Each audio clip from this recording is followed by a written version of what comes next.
What is going on? Know your news and Out of Bounds fans. It's time for another edition, episode 7, in fact, of Out of Bounds on this weird Thursday edition of the program. I'm John Alba, my girl Mia O'Brien, back in the back of a Cadillac with me here. What's going on, Mia? Well, good to have you back. Yes, thank you. Thank you for all the various guests that have sat in while I was Thanksgiving, and then had the parents here a couple weeks ago. I know we had a show in between then and there, so appreciate all the help and the flexibility around this wonderful holiday season. Yes, did you have a good Thanksgiving, Mia? I did indeed. I did the math, so let's start from last Monday when I skipped last Monday's show because I had a Friendsgiving. So that's meal number one. That one, John, since I know you're really into cooking lately, I know you'll appreciate. Because we all knew we were going to be eating Thanksgiving meals later in the week, we did spins on all your favorite traditional Thanksgiving foods. So, like, we're talking turkey meatballs, but with a cranberry jelly sauce.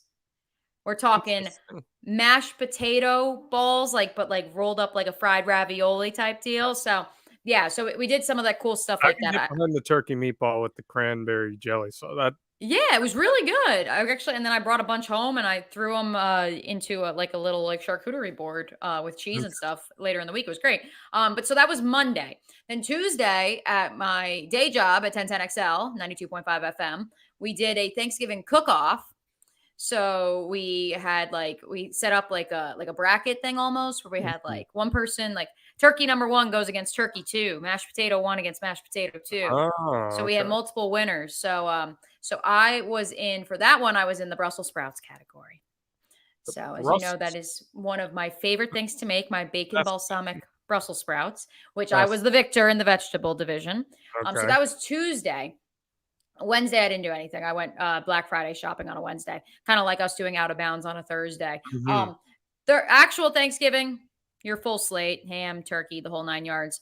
And then Friday, the same friends that hosted Thanksgiving also hosted a UF FSU watch party. And since I know you are very into your state game these days, John, our good friend Matt Head has invested in a smoker. And so we put the brisket on Thanksgiving night while I was there.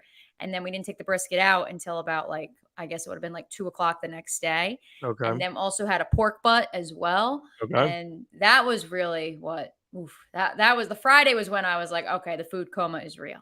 Yeah. Walk me through all the food you ate because I know I just felt like I was gonna just kill. Definitely still working on the whole brisket game. I've tried smoking brisket a few times. I've had a little. If done right, it may be my favorite. It may be my favorite. Yeah. It's a really challenging thing to do because it's a very long cook to do as well. Because I'm in that stage of my life right now where it's 3 a.m. I'm up, I'm wired, and I'm watching videos on how to grill and smoke and sous vide. God bless you. I'm at the stage in my life where I want to go to bed by midnight. So I would like to go to bed by midnight, but as we know, 24/7 the thunder rolls, and we don't get a chance to do that. But food-wise, it was pretty much a Wednesday night, Thursday thing for me with Thanksgiving, and then I was over in North Carolina for WrestleCade this past. That's right. So I was there from Friday all the way through Monday because I got stranded there because which airport? It wouldn't be traveling on a John Alba dime if I didn't get delayed or canceled. I was in Greensboro. Oh, interesting. Okay. All right. So not one of the major airports either. It wasn't like a Charlotte. That was part of the problem. So I sat down at my gate, and the second I sat down, I got a text that my flight was canceled. So things are great, and we're having a great time. But I am having a great time here on Out of Bounds, and I'm excited to talk about the weird and wacky in the sports world, and we want you to get involved with us here. Of course, kynchat.com. You can leave a super chat for us that we will read, or the easiest way to do it, you can just right here in the YouTube stream, just leave a super chat. We will read your comment on air. We want to see what you've got to say about the topics that we are going to talk about. Mia, I think it is just about time for our opening toast. What's your beverage here today that you got on your docket? First, I'm sharing our link to make sure that I'm literally tweeting. By the way, leave a comment because we love comments. So hopefully we will get more comments and more super chats as well because we love those super chats. I am currently drinking. I need to get the name brand. It's in the other room. But I am drinking a rum infused wine. It's a Merlot that a couple of my buddies brought me a few weeks ago. Still got a little bit of that left. And since I am making meatballs and spaghetti tonight, I figured And a have a little little wine. Italian. Gotcha. Okay. I got a Patron infused margarita. This is delicious. This is the good stuff. So, cheers to the post Thanksgiving holiday. And this is your favorite seasons. That's your elf. So you're gonna have to do an episode in the elf costume. I Oh, hope you you. know that's coming. That's absolutely So coming. cheers to Rest you. Let's assured. do it. Delish. Boy, that's the good stuff. And the good stuff right now, Mia, is what's going on with Team USA and a whole bunch of balls. What's the story here? Yeah, the good stuff is that Christian Pulisic, the star of the United States men's national team, confirmed to reporters this morning, no, he did not hurt his balls on what proved to be the game-winning score in the final group stage match on Tuesday against Iran across the pond in Qatar. The hope is that Christian Pulisic will be available against the Netherlands this weekend in the round of 16 game on Saturday morning. Yes, it was not the balls. It was a pelvic contusion. John, my question for you.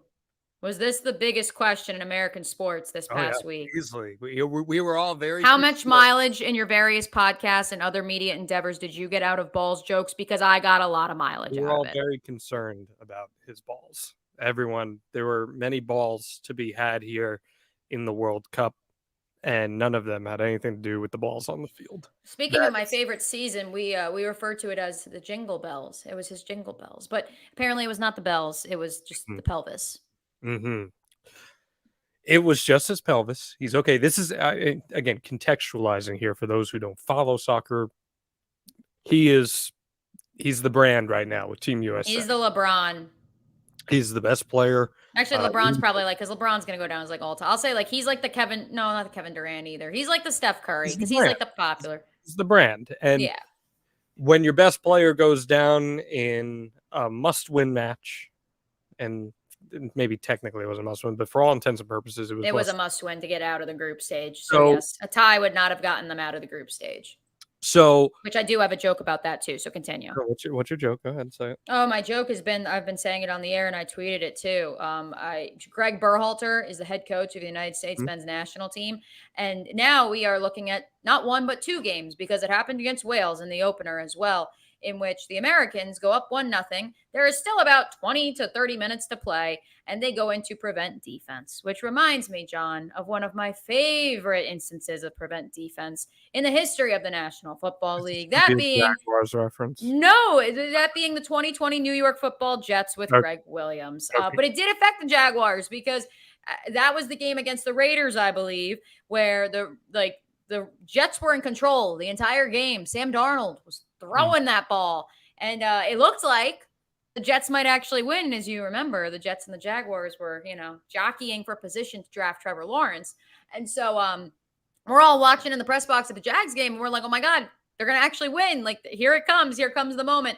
And then Greg Williams went into prevent defense, and the Raiders and Derek Carr scored with like 3 seconds left on the clock. And so that is what I feel like with Greg Berhalter in the United States. They just immediately, as soon as they're up 1-0, which, as we know, in soccer and in almost every sport is the most dangerous lead you can possibly usually have. Not enough. Right. 1-0 in baseball, 1-0 in soccer, 7-0 in football. You probably don't want to be holding onto a one-score lead and thinking we're good. But that's what the Americans do. And so, John, my bigger question, besides making fun of Berhalter and Williams and the fact that they both spell their name with 3 G's, which is weird, is the fact that outside of Christian Pulisic, the golden boy, who, I mean, yeah, he's a goal scorer, obviously, even if he comes off the bench for his club team in Chelsea over across the pond. But the fact of the matter is that in a culture where all we want to talk about as Americans is we love offense. Defense is overrated. Sure. In the NBA, they don't play defense anymore. We always hear that. What? National Football League, it's basically 7-on-7, and that's the way the offenses are geared towards. Then how in the heck do we not have an alpha who just wants to rip a shot and wants to score on our United States men's national soccer team? Blows my mind. I think, and this kind of goes back to the conversation that we were having the other week, a couple weeks ago with MLS, where the top scorers in MLS are 95% foreign talent.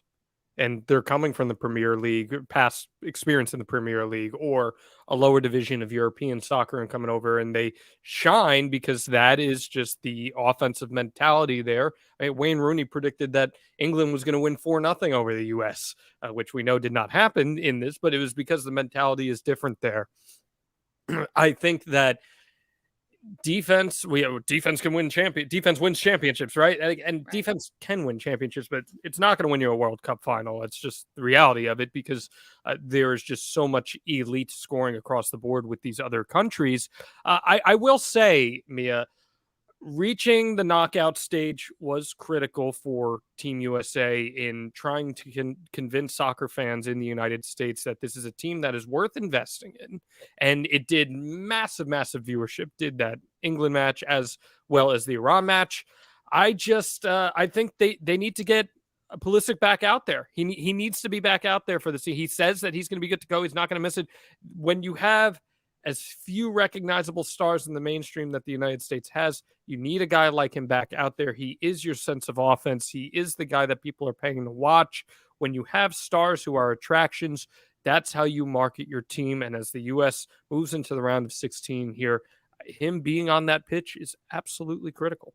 Yeah, and also, I mean, there were some people before he scored the goal, which, in case you missed it, he scored the goal with his lower balls. Yes, that region.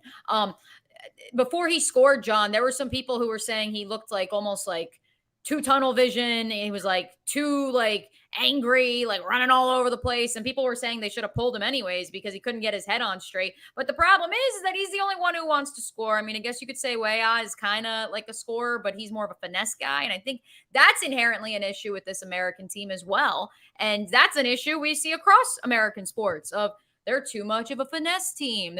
They want to just get style points. And so, I don't know. I think, the Netherlands obviously poses a challenge, but I think it's going to be, if they were to advance, Argentina's getting style points too. I mean, even though they're missing easy, layups like a PK that Messi missed earlier this week, but like it goes back to what we see in all American sports. It's all about the style points. Yeah. Days. And it's not just rip the shot. And I feel like I was saying that when I was playing, and now I'm saying it as I'm a fan. Like, I just rip the shot, man. Like, just try. Enough of this. I need to set it up perfect. It's never going to be perfect. That's why he scored with his balls. Like, find a way to win. Use your balls, not your head. Yes. Is the late fall, early winter World Cup working for you? Are you into that? Yes and no. Like, I'm watching because I think the times work. I know, like, for us in the office, it's kind of hilarious. Like, we're supposed to be working, and then you like go down the hallway and every single person has it on their laptop as like they're in their office. And like, that's kind of amazing. But at the same time, like, I loved the 2014 World Cup. And granted, I was working at a bar that summer. Like, I enjoyed the fact that there was no other sports aside from baseball going on. I believe the Stanley Cup had just wrapped up. The NBA finals were wrapping up / had wrapped up. And so it was the only thing. And so everybody was so hyped. That's why I think the summer serves it very well, right, in that regard. And people pretend to care about soccer for a few months. Because it gives them something. I mean, it's the same thing with the Olympics in the summer. Well, and it was like... all of a sudden, we're all experts in equestrian and water polo. Yeah, it was like with COVID when you first started seeing sports start to come back, and it's like all of a sudden, yeah, I love Korean baseball. You're not going to find a bigger KBO fan than this guy right here. Hey, people got into Formula One because of that. Part of that was a Netflix series, but also they got into Formula One. People got into golf because they could play it, but also because it was one of the first sports back. Yeah. So the whole winter thing is weird for me, and plus Qatar and all the human rights violations. Oh yeah, and then the not allowing to stand for the anthem. It's a big turn off for me. Just the fact that they're in bed with Qatar here and how that all works out. So yeah, not necessarily for me. From one football to another, Mia, the 12-team playoff is in. Oh baby. We are off to the races here, and the first round are going to be home site games, which is something that I think was kind of up in the air and people weren't sure was going to be the case, but we are going to get home site games in the first round of the college football playoff, expanding from 4 teams to 12 teams in 2024, 2025. This has been one of the most hotly debated topics over the last decade in college football. We have seen so many schools complain and fans complain. Will fans finally stop complaining now that we have a 12-team playoff, Mia? No. Why not?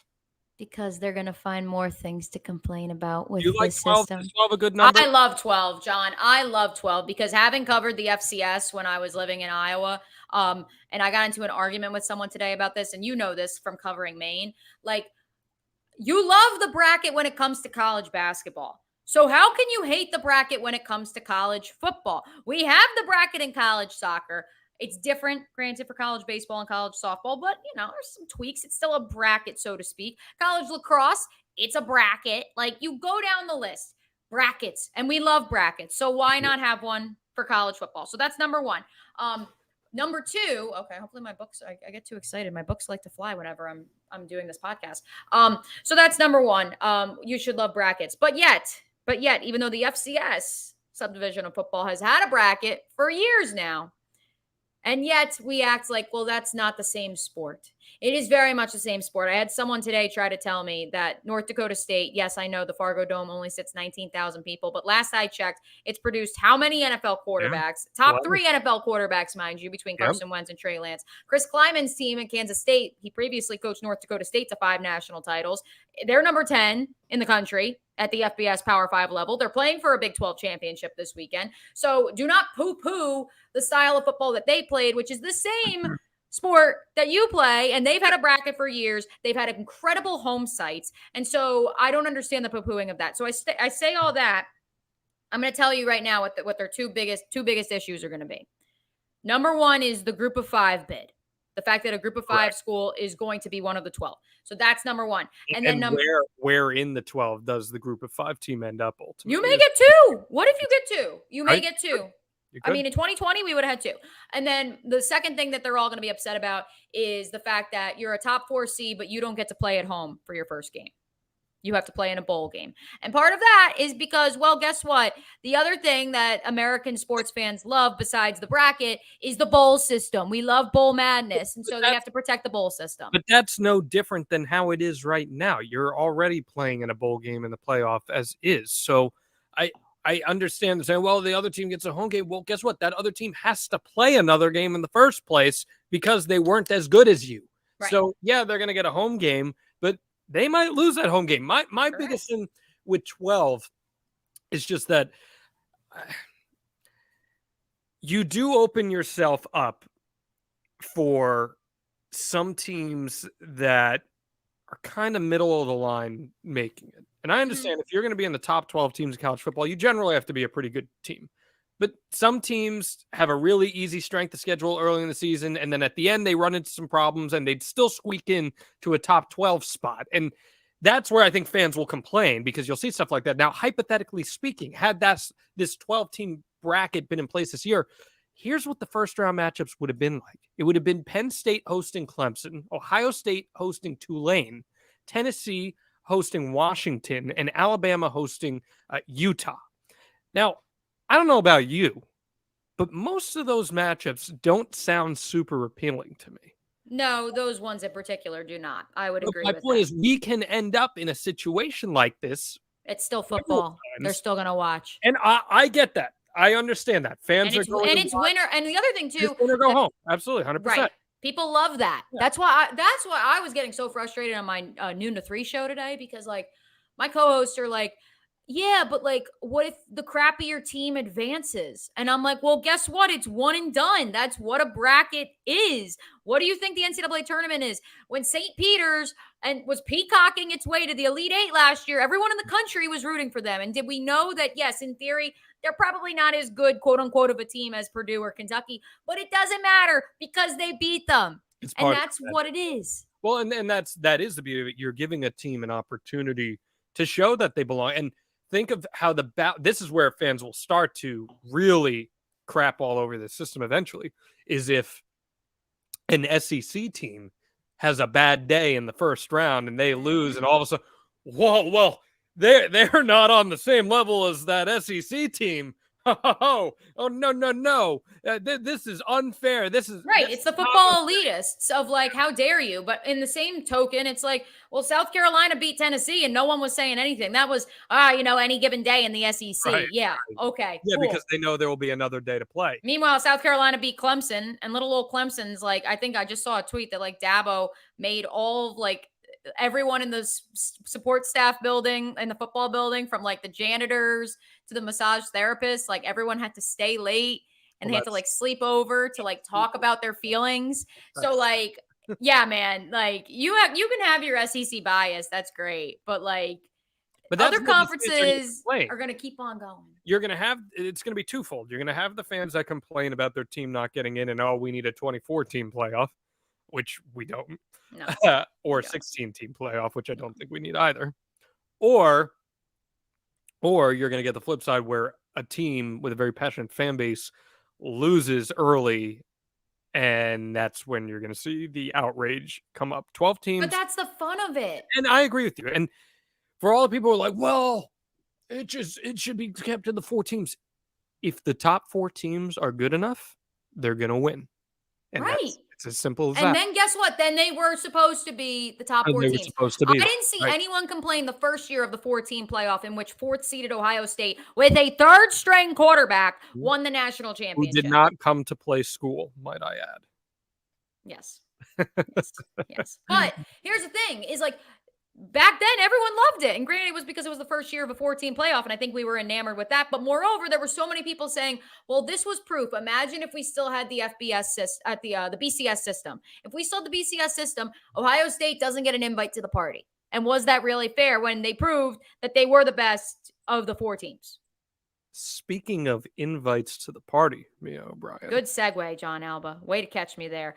Russell Wilson. Now, he's been in the news a time or two over the last few weeks. No, not because he's married to superstar Sierra, but because his team hates him. And now the question is, do they hate him so much they didn't go to his birthday party? Yes, Sierra threw Russell a birthday party earlier this week. Only half of the team attended. It is a scene right out of the film Draft Day. If you remember that one, John Alba, the prospect that the Cleveland Browns were looking at, one of the factors for why they did not draft him, even though he was a star quarterback, was that they had a mole on the campus tell them that, in fact, none of his teammates showed up to his birthday party. And that was a red flag to the Cleveland Browns front office, including Kevin Costner. So my question is, John, is this a red flag for Russell Wilson? I'd say so. And I'm not normally one to buy into this stuff. I mean, listen, at the end of the day, these are adults. If they choose not to go to a birthday party, it's really not the end of It was a school night. It happens, even though they have Tuesday off, but whatever. Continue. These players have families, and they'd probably rather be. What was the weather in Denver? We didn't even ask that. We should have looked that up. Yeah, maybe there was a big snowstorm. Who's to say? But or maybe it was like the one night stay where it's like 90 degrees randomly in December. Sure. It's somewhat concerning that this is, in the grand scope of things, you're combining this with what we've seen happen on the field. We saw a couple of his own players blow up at him this past weekend from defense for not being able to keep the defense off the field and having sustaining drives. There is a problem here, and you're lying to yourself if you're saying that there's not. This is when we've talked about this in weeks past here on this podcast. This is a team that gave up a lot for a guy who they were hoping would have second wind as an elite starting quarterback in the NFL. For a franchise that thought they were a quarterback away. Mm-hmm. And maybe they are. Maybe it's they might be. They might still be a quarterback away. Right. I think the bigger question, John, is this a matter of Nathaniel Hackett and Russell Wilson are not a good marriage?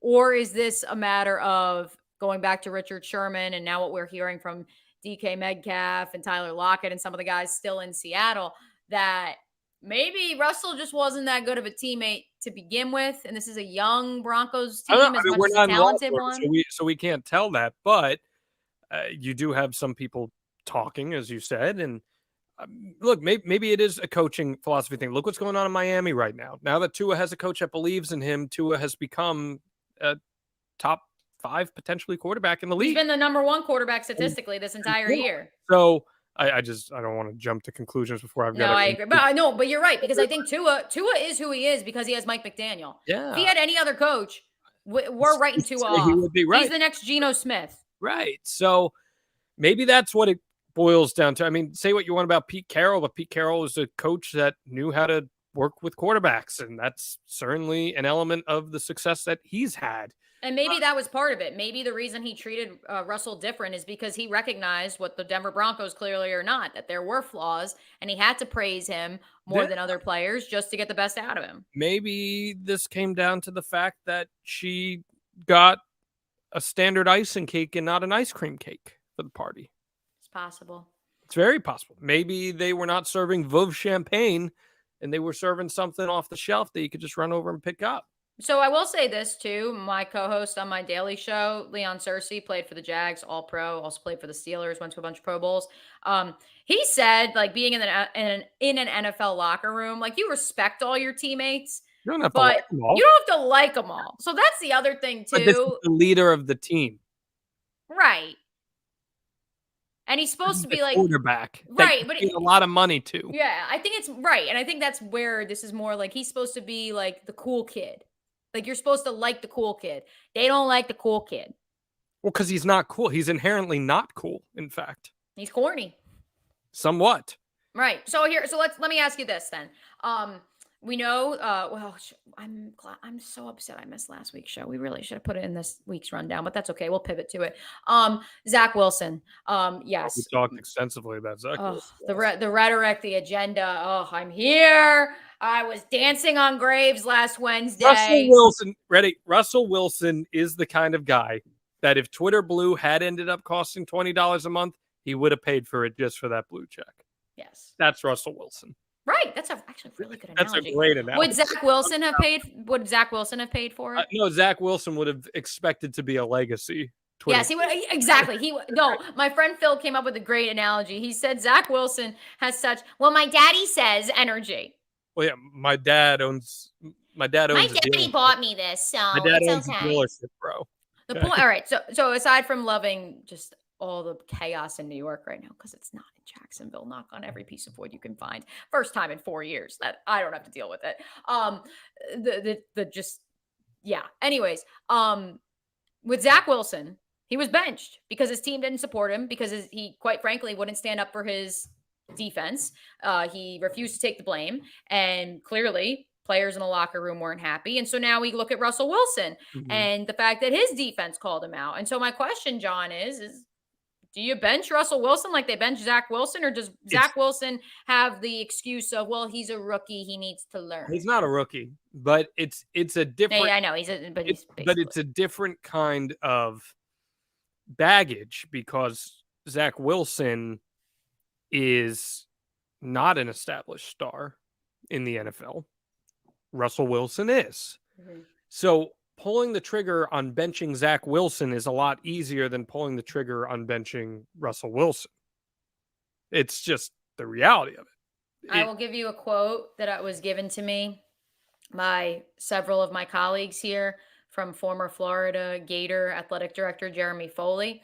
And when Dan Mullen was being fired last year, this was the line that everyone from current athletic director Scott Strickland to everyone in the media kept reiterating. And it was, what must be done eventually should be done immediately. Yeah, I get that. But also there are other layers to this. This could be a coaching thing. This could be like you look at because they're going to have to run it back. You look at the Jets. There's too much money involved. Yeah, they can't pull a Carson Wentz. No. You look at the Jets, that's not a coaching thing. That's evident that that's not a coaching thing. They have one of the best defenses in the league. It's not a coaching thing. It's the other factors. But sticking with quarterbacks here, boy, howdy. Oh, the mighty have fallen. DeShone Kizer was Aaron Rodgers' backup for a hot second. And in their first meeting together, he said Aaron Rodgers called him into a room. And the first thing that Aaron Rodgers said to him was, so, do you believe in 9/11? Yeah.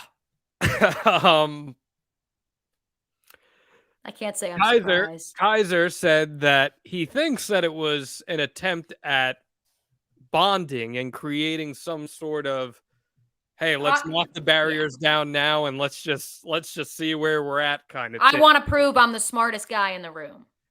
To me, this is sociopathic behavior, but just to me, I guess my question is this some weird bonding thing that only players would get? You're in locker rooms. Is that the case here? Or is this telling of Aaron Rodgers more than anything else? I think it's Aaron Rodgers trying. No, it's not that he's like some crazy conspiracy. I mean, maybe Shailene, We've seen some things. Right, exactly. We have seen some things. What year would this have been? What year was DeShone Kizer the backup? I'm trying to think. Would have been, I think, 3 or 4 years ago. Was that before or after Shailene? I think that's very important to differentiate. 2018, I want to say. Okay, so that's before Shailene. So we need to make a note of that because that is yes, it was 2018. Okay. Aaron Rodgers is crazy. Like, he's kooky. He went to Cal. We have to remember that too. Nothing against the good people of Cal Berkeley, but like, there's some interesting, theories floating around out there on both ends of the spectrum. Nothing against them, but if you've seen the Field of Dreams, So I think if I had to guess, this was truly Aaron Rodgers. Like, when you play like 20 questions and you like throw like or even when you're like doing a dating app like you throw your most random question. No, like it's a hell of an icebreaker. No, but people throw like that might be on your profile. I've seen it. I've seen it. Right, but that's what I think. I think Aaron Rodgers is just a weirdo, and so that's like he was like, like trying to evaluate not just what Kizer would say, but how he answered the question. Like, I feel like that's Aaron Rodgers' MO. He would be like, all right, let's see how he evaluates and analyzes this and how this might relate to his processing on the field. Rodgers thought he was being really smart when he asked that question. Yes. He thought, yes. I'm very intuitive by asking this man if he believes that 9/11 happened as it happened. Yes, I'm telling you. I don't think it was meant like he's a crazy conspiracy theorist. No, I do think that. Sean Kizer went to Notre Dame, and so like there's probably like a Cal Notre Dame, like we're both honorary Ivies. Like, I need to test your wits. Insane. Aaron Rodgers is insane. And I'm tired of giving these pro athletes cover just because they're famous and pro athletes that they're not capable of spreading insane conspiracy theories. Look what we just saw with Kyrie Irving and everything that happened there. What athletes say matter. They have a platform. And when you use it now, given this happened in a closed door conversation, so I'm not going to knock him for that. But when you utilize your platform to spread conspiracy theories, to me, it's just not responsible. And I know that everyone's entitled to their own beliefs. I'm not sitting here saying he can't be a potential 9/11 conspiracy theorist, no matter how crazy I may personally think that is. He reserves the right to think that, but when you start as this weird, let me get a gauge on my teammate here. Let me see. And what happens if Kaiser's like, bro, you're insane? Then what? Then that's how he reads his character analysis. And maybe he goes back to the tarot cards and comes up with something else that the tarot cards say he should ask him next. I truly think that Aaron Rodgers is just kooky. And that's this is just how he's insane. Maybe I should ask Alan. I should ask Alan Lazard what he asked him when they met. We've learned this a lot in the last 5 years about Aaron Rodgers. There are a lot of layers. Well, about Aaron Rodgers and about a lot of other athletes, not just Kyrie, and not conspiracy theories either, because you got plenty of athletes who, you find out, and again, politics aside, but politics involved, what side of the aisle folks are living on. All right, let's get to something I know you've wanted to talk all week about. Oh, yes. Thank goodness. Let's stay in the National Football League, folks. Oh, yes. Look at that. God bless Duval and all of America. Yes. So Jackson DeVille, the mascot for the Jacksonville. How you're going to sing at the Springsteen concert? Yes. So that is Jackson DeVille. He is the mascot of the Jacksonville Jaguars. I am good friends with him. No, not the guy in the suit, the actual mascot. So he has worn this costume before. Reportedly, the reason that he sported the Speedo thong, whatever you want to call it, look, was because, and I can attest to this because I got caught in this rainstorm as well. You got caught in an American flag Speedo. No. So we're on the field for pregame warmups at 11:40. Perfectly sunny out. Noon hits, and all of a sudden these like gray clouds roll in, whatever. And then all of a sudden it starts raining, and we're like, okay, like who's going to be the chicken and go under the overhang and go into the tunnel first? It absolutely downpoured as if it was a mid-July summer 4 o'clock. Because it's Florida. Correct. Although it had been like 60 degrees the day before, so it was kind of random, but whatever. So it absolutely downpours, and I guess reportedly Jackson DeVille was not prepared for the weather to take the turn that it did, and so therefore that was the only other costume that they had that he could put on that was dry while the other one was drying. And so he put that costume on, and apparently much of the American television audience had never seen it before. I've seen him wear it because he wears it because it's lighter during like September games when it's 90 million degrees at the bank. And so anyway, so he wore that. My good friend, who I'd like to give a shout out to, the one, the only Christopher Medlin at Kahuna Med on the Twitter machine. He pointed out accurately that if you go back and you watch the broadcast, Jackson had that on.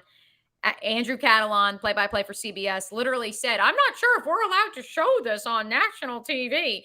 But then in the third quarter, he switched to his primary outfit, his primary costume. Mm-hmm. And that's when the Jaguars went down 19-10, John. Mm. And so then he came back and he put the Speedo back on and the other costume. And then the Jaguars went on to win 28-27. Rally Speedo. It's a rally Speedo. The Jaguars need to have Jackson DeVille wear it in Detroit this weekend. I just want to point this out. And I don't care if people think this is getting socio-political, but I'm just going to say this. We have this whole thing in the last few years. Oh, respect the flag. Stand for the anthem. Better not kneel. Respect my flag. This man / Jaguar, anthropomorphic creature, however the hell you say it, is wearing an American flag over his human junk. How in any way is that quote unquote respecting the flag? Now, personally, I don't care. He can do whatever the hell he wants to do. Doesn't bother me. But let's call a spade here. Like, come on now. In the NFL, I bring this up because the NFL is at the center of all this stuff. So we can't say stand and respect. And Jacksonville is a military town too, sure. Might I add. We can't say stand and respect my flag as the Jaguars mascot struts his ass out there in a skin-tight American flag Speedo. With cheeks. I had to explain to several of our listeners, at least from my vantage point, I just thought it was the Speedo, which he's worn before. And like, I had to literally explain to them what a Speedo was and that Michael Phelps, American hero, wore a Speedo when he won a record 8 gold medals at the 2008 Beijing Games. So that was fun. And with these listeners who, no offense, 60 years old and really didn't realize anything, that's fine.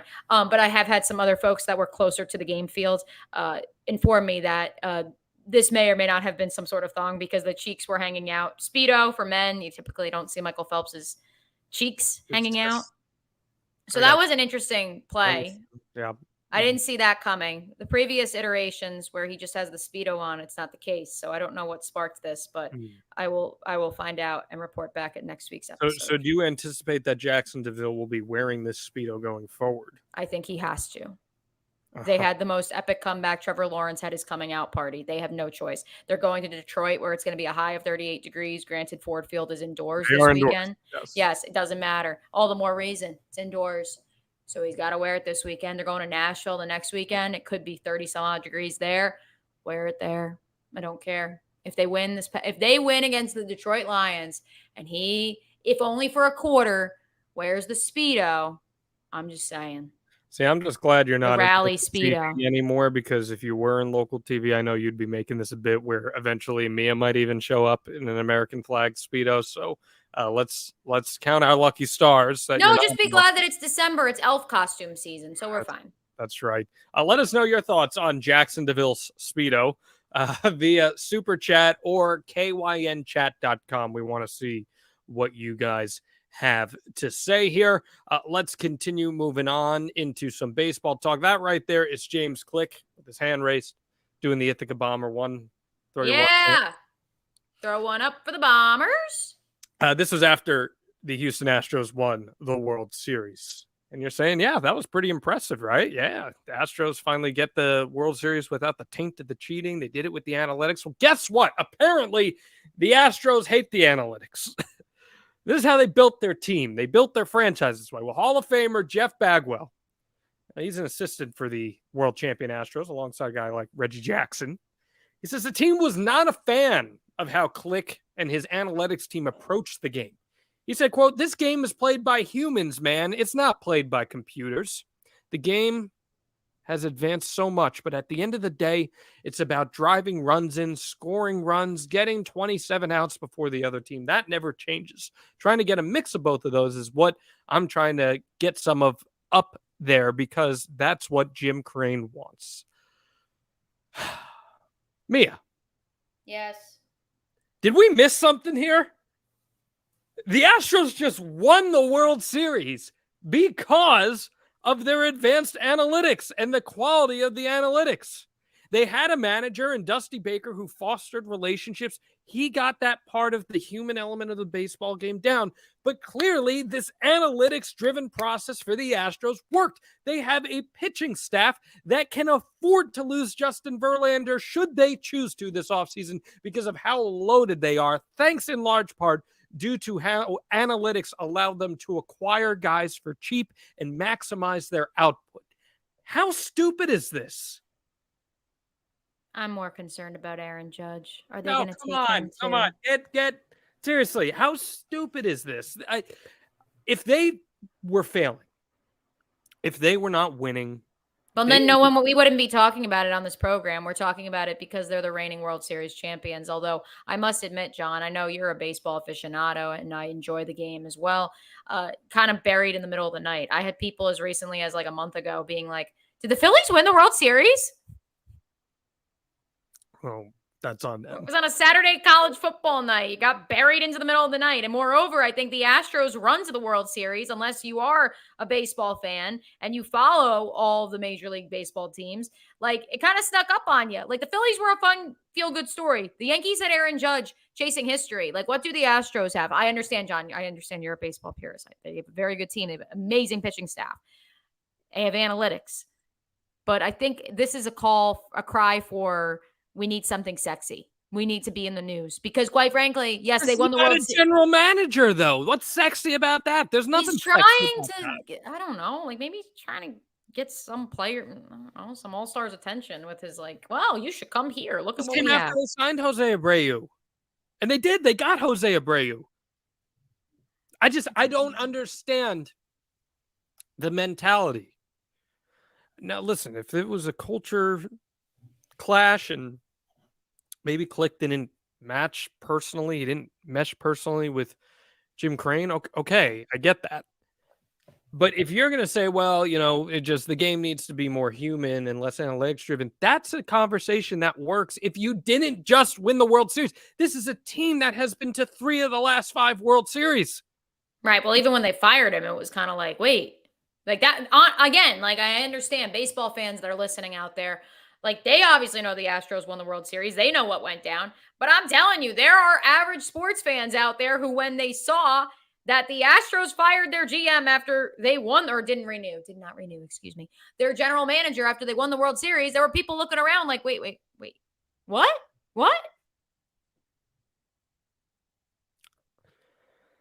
This just blows my mind. I'm all about keeping... Is Jeff Bagwell going to be the president and the GM of the Astros before this is all said and done? No, I don't think so. I think he's just going to be an advisor. But I understand the human element of the game. I'm a proponent of the human element of the game. But when you have a proven track record of success and that you are so much further ahead of every other team who's trying to follow your model that you guys made successful, and you're like, nah, we need to strip back on that. Just seems insane to me. If Jeff Saturday has proven anything, you may think I'm crazy, but I'm not. I don't know. Would you be surprised? Wrap It us could up here, happen. Mia. Okay, so let's head on over to the National Hockey League, where Andre Burakovsky had 2 goals, including the winner in overtime, and the Seattle Kraken, one of my favorite teams, because I love the expansion teams, defeated the Los Angeles Kings 9-8. Yes, you heard that right, folks. 9-8 Tuesday night. The highest scoring NHL game this season. It was the 6th game in the expansion era since 1967-68 to feature at least 17 goals and to be decided by 1 goal, and just the 2nd since 1984-85. The other was when the Winnipeg Jets won 9-8 at the Flyers up in Philly on October 27th, 2011, my brother's birthday. Okay, so John, this can kind of bring us truly full circle because we started with the World Cup and now we'll go to the hockey. Do the hockey, do the sports, do the soccer. 2 sports that are relatively pretty low scoring normally in an average game. Is this good for hockey? 9-8. I don't think it is. Interesting. Go on. Hockey is a sport that is built on grit. And teams that have a good forecheck get noticed. You always see successful teams win Stanley Cups when they have a great defensive line. And defenders who can then turn that around and score, also, those are the ones who become Hall of Famers. 9-8 as a one-off, sure, it's fun. It's an anomaly. It happens. Very rarely. Just like 9-6 games in the National Football League occasionally happen. But it's fun when teams like the Lamp, but you lose a little bit of the chemical makeup of hockey when you have goals being scored left and right. Because then it starts to almost feel like an all-star game. And I know that is probably going to be an unpopular take, but I do think what makes hockey so special is that it is a game where athletes play so damn hard. And when you have defensive laps like this and goaltending laps like this, it almost becomes a parody of itself. So generally speaking, I don't think this is a good thing. If it happens every now and then, okay. We've seen a couple games this year where teams have scored more than 8 goals. So again, I think the game risks becoming a parody of itself. And I cautious fans who are like, yeah, more of this. We need more. I mean, keep in mind, when the NHL came back from the lockout in 2004, they instituted the shootout because they're like, we need more offense. And think about how much the shootout, while it can be fun in a vacuum, it has also at the same time devalued some of these hard-fought games. Right, and moreover, the value of a tie and getting X amount of points. I think, again, I agree. I think it's a one-off. But now my question for you is, would you like to see a soccer match that is 0-0, like the United States and England on Saturday? Not as gritty, per se, as hockey, for sure, certain, although the Brits might have something to say about that, versus a soccer game that ends 6-5.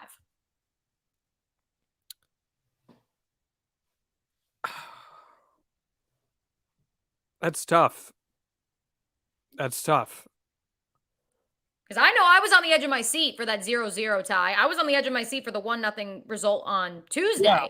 I mean, as the Greg Williams prevent defense is in full effect, I'm like, oh my God, here they go. I'm the type of guy that just lives it up over a 1-0 baseball game that's a pitcher's duel. So if we're using that mentality, I'm probably picking the lower scoring game because it also inherently increases the value of the goal that is scored or any shot on net. So I think that's why I'm probably sticking with the lower scoring. I think part of it too is like when you consider the pure square area of a hockey rink versus a soccer field, I think that you never know, like in terms of goal scoring chances in hockey, they are just so much greater. So you are on the edge of your seat so much more, even if it's only a 2-1, 1-0 result. And so, yeah, I don't see anything wrong with a hockey game like that. Personally speaking, I prefer to watch hockey in person. Like that's where I get joy out of watching it. I don't really like watching it on TV. And I think a lot of that has to deal with the atmosphere. Same can kind of be said for soccer a little bit for me, not so much because I will watch it on TV. But no, I think that This is a one-off. I don't think that they're juicing the pucks. Don't worry. They're not juicing the pucks, John. I know that was a big, or coding them. They're not coding the pucks. They're not telling the goalies to throw the games. I think it's a one-off, but at the same time, it's still fun. Like, I mean, when those games do happen, it's the same thing as when we have baseball games where they score more than in a football game. And we're all like, oh my God, this is so much fun. So, yeah, Okay. it happens. That's more than fair. Sometimes your balls score too. It's okay. It does happen. Pelvic contusions, they happen. It do be like that. Sometimes. It do be like that. Okay, we got our weekly wager here. Well, wait, let's first talk about our last weekly wager because I actually was asked for an update on helmets and heels because it was Justin Fields. Okay. Shout out Taylor Dahl, one of my co-hosts, who big Bears fan, hosts a bunch of Bears podcasts on the side. And she was very, very fascinated by my decision on that Justin Fields rushing total. And so the first thing she did after the game was over was she texted me and she's like, well, you won. And I was like, yeah, I know. You won on a circumstance. Yes. The dude got hurt. Right. And he was on pace to break the over-under. Yeah, but he didn't. So I'm going to call it an outlier. We'll call it an outlier. Can I ask you this real quick, just because we have a little bit of time? We were discussing this just off the air earlier. If you're the Bears, and I don't know if you watched the Jets game on Sunday or not, since I know it was in the New York metropolitan area. Oh, no, you were in North Carolina, so you didn't. But the point is that the Bears were literally down to like their third string, fourth string defenders. The Bears are in a very unique situation where like they know they have their quarterback, but they know the rest of the roster sucks. So they very much want a top 5 pick. And so Justin Fields was limited this week with that separated shoulder. They have their bye week next week, which is another topic we could probably get into because a week 14 bye, like that doesn't seem fair to me. Would you play Justin Fields if you're the Bears this weekend? Probably not. Yeah. Yeah.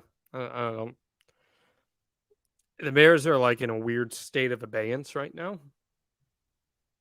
I'm not pushing. I mean, this is still at the end of the day, this is a young quarterback that you're still developing.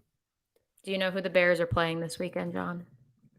Would it be the Jacksonville Jaguars? No. Someone else we already discussed on this program tonight. The Denver Broncos. Aaron Rodgers. Aaron Rodgers. Okay. That's why when Aaron Rodgers went on the Pat McAfee show earlier this week and said, "Oh yeah, I'm going to be good. I don't have any rib injuries."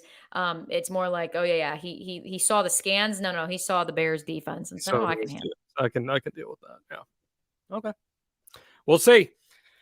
So this wager, Mia, we might not be able to pay it off on Monday because we're gonna see how it ultimately unfolds. I know you've been waiting to talk about this, so we can hit on it next week. Aaron Judge. Okay. Oh God, no. All right. No. I'm gonna get upset. Aaron Judge. I'm gonna put a monetary value on his contract, and you're gonna either take the over, or you're gonna take the under. Okay. We think he's signing by this Monday? I think he's signing by the end of the winter meetings. Okay. Interesting. And the end of the winter meetings are going to go from Sunday to Wednesday. Mm-hmm. So again, if we can't pay this off this coming week, we'll pay it off the next week because I do believe he will be signing by then. And which actually may work because I may or may not have a conflict with a video shoot on Monday. So continue. And if he doesn't, well, then we'll just drop this wager whenever. Thursday. We'll wait to do the show Thursday. Continue. Right.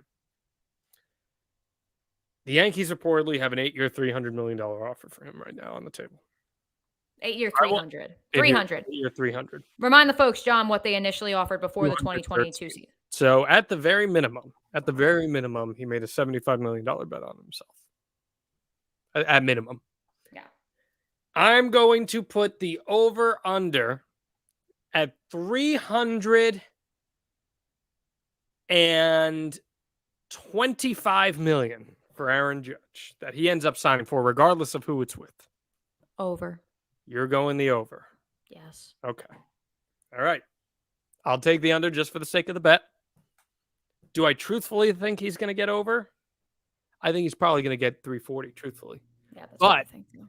But the AAV at 300 and 8 years would already be the most per year for any player in the game. So in history. So maybe I'm overestimating it. Not in Well, because there's the outliers with the Scherzer and Trevor Bauer types and all that, but yes, for position player and for all a position player, yes. So I will say, for the sake of this bet, we're saying 325. I'll say 320 is what he comes in at, and you're gonna go above 325. You're saying? Yes. Okay. Yes, I am. I'm very worried he's going to chase the bag. He's not going to pull a Derek Jeter. He's going with. I'm very worried about the Giants. You think the Giants? Okay. I'm very worried about the hometown non-discount. The hometown, here's a bag. Come on home. Okay. Even though with the California taxes, that's why they're going to throw extra money in. I'm just saying it now. Even though the New York taxes aren't anything to cry home about. I don't feel confident, but I will say he signs for 8 years. I just don't. I would love to be proven wrong, but I just do not see a world where this Derek Jeter, miscommunication, but he loves playing for the franchise. Like, I just don't see that happening in a situation like this in a social media age like 2022. All right. It's sad. I want to be proven wrong. I would love for him to be a Yankee for life, but I just don't see it happening. We will see what happens. We'll pay that off on a future weekly wager. This has been Out of Bounds with me, O'Brien, and John Alba. We appreciate you guys, and we will see you next time right here on Out of Bounds and Know Your News.